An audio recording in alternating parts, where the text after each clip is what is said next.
Complicat. Astă noapte am visat că am întârziat la școală. Nu mai știu a câta oară și fi convins că sunt foarte indecis când vine vorba despre cele două locații. Și nu doar alea două de care mă împiedic precum și tu.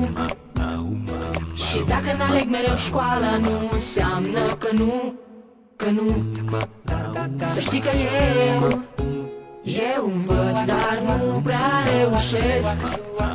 Cred că nu e specific școlesc. Totuși o să încerc să îți șoptesc. Liceu de iu. Sunt ciudat, nu sunt genetic structurat să spun așa ceva, părerea mea.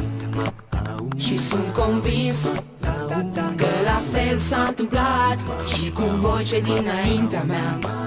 Toți absolvenții au avut de învățat, de trișat, de inventat. Scala cea neagră, bufetul, radioul, scoalul și pauza mare. Pe scurt, nu ne-a stat capul doar la cele două cuvinte. Să știi că eu învăț, dar nu prea reușesc. Cred că nu e specific școlesc. Totuși o să încerc să îți șoptesc. Liceu de iu. Și nu înțeleg de ce nu mi-acorzi notele de care am nevoie, pentru ca părinții afară să-mi dea voie.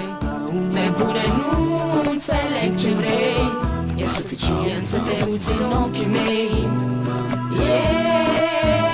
Eu învăț, dar nu prea reușesc. Nu, cred că nu e specific școlesc. Totuși o să încerc să îți șoptesc. Liceu de iu. Totuși o să încerc să îți șoptesc.